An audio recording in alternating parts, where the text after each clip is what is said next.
What's good? We back with another video. Welcome to the channel. My name is AL. This is F.O.M DTF, and I am the champ. The champ is here.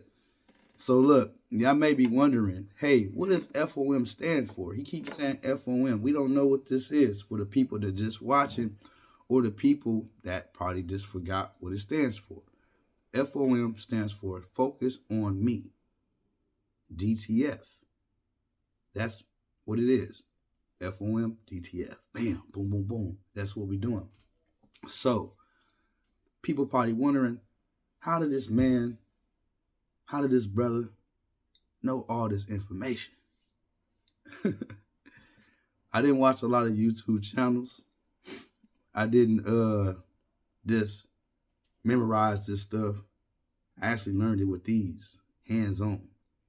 And you probably be like, dang, when you find a YouTube channel like this, or if you find a YouTube channel like this, I don't think you will, but go search.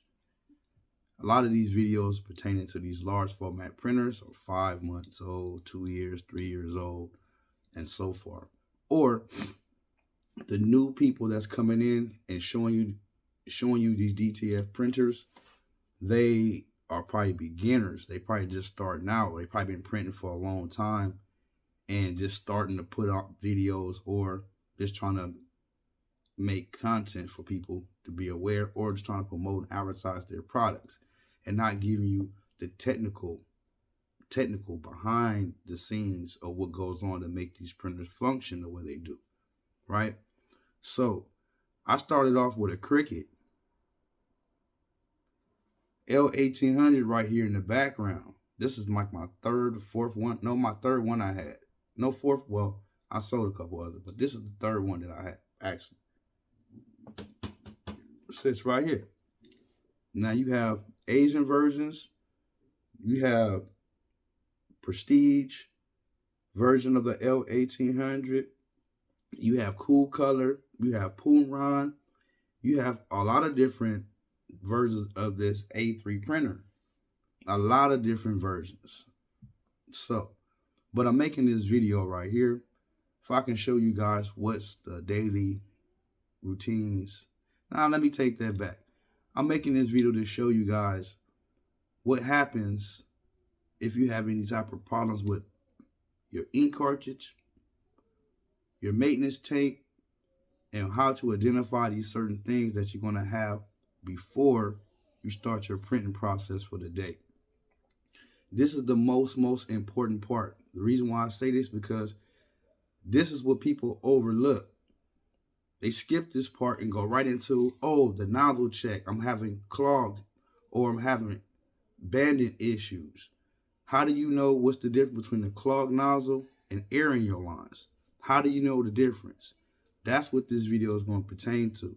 So a lot of people that I watch, a lot of channels on DTF printing that have these type of large format printers, I don't see them giving up no information. They just trying to tell you about some simple stuff, promoting some product you can purchase, or you contact them and they don't either answer, or if they do answer your comment, it's nothing going to help you. And I noticed that with a lot of channels. So let's get to this process right here. Let me show you what I have going on so you guys can see what's really up. Okay, now check this out. We got these ink cartridges that's right here. Already had agitated the cartridges. We're not going to be shaking any inks, y'all. We agitated. So I already did this a couple of times. So what I'm doing now is I'm putting it back right side up. And I'm going to take this one and do the same thing and put this one right side up. Now, I did this probably like 6 times. And the purpose of doing this is you flipping it up and sitting it down and you holding it back off the table a little bit so you won't have these little notches right here hitting on the table. This right here gives you a better chance of not creating air in the cartridge to introduce into your lines. Does that make sense? I hope that makes sense. So when you sit them on the table, flip them upside down, let them sit, make sure they're a little bit back so they won't be on the table. It makes it gives you more better of a chance not creating air in your cartridge and introducing it to your lines. Now, the maintenance tank situation that people have. I know my maintenance tanks look nasty, look dirty, but this is a good thing for me. You notice on this one, they come like this and they have the actual pad that's inside of the maintenance tank. It's a couple pads that's lined up inside. So it absorbs the ink, right? Now, a lot of different YouTubers who deal with these large format printers that's right here that you see, they do not give you any type of a good review or video on if you have any air in your lines or clog nozzle, how to identify that. You understand? So this video is going to show you how I identify if I have air in my lines or if I have a clogged nozzle. Now you're gonna have to remove this right here, right? Once you remove this little brackets that's on the side, they're not hard to take off, but you can pry it open. This one here, it's another one here, and it's on the other side as well. You can see it's right here.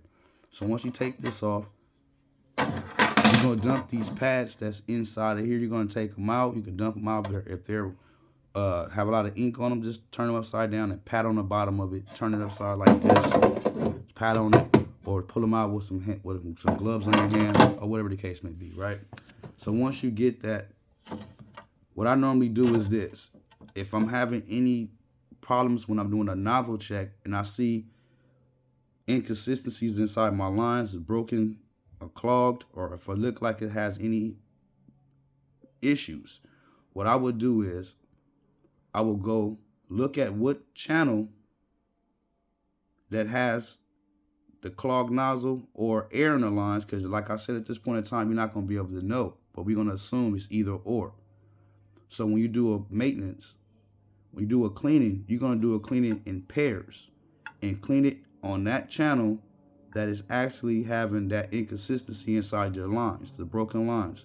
Now let's give a prime example. If it's a magenta, now the magenta and the cyan, they both clean in pairs on the same channel. So when you go ahead and look inside your maintenance tank, if you see any air bubbles, you know, and if it's like on the magenta, you'll see the bubbles. If you see it on the cyan, you'll see blue bubbles, or you'll see magenta bubbles. So from that too, you'll know exactly it's air in the lines. So you have to start the process of removing the air from the lines. That's one way. Now, if you do the nozzle check and you do the maintenance clean on those two channels in pairs, and you don't see nothing come out, either on one channel you see bubbles or you see the actual ink inside the actual maintenance tank, then you know that channel is clean. It's clear. On the other channel, if you look and see bubbles or see nothing at all, either two things is happening. Either it's clogged or it's air in the lines. And if it is, you're going to do a process of removing the air or unclogging the actual ink, the print head on that channel. So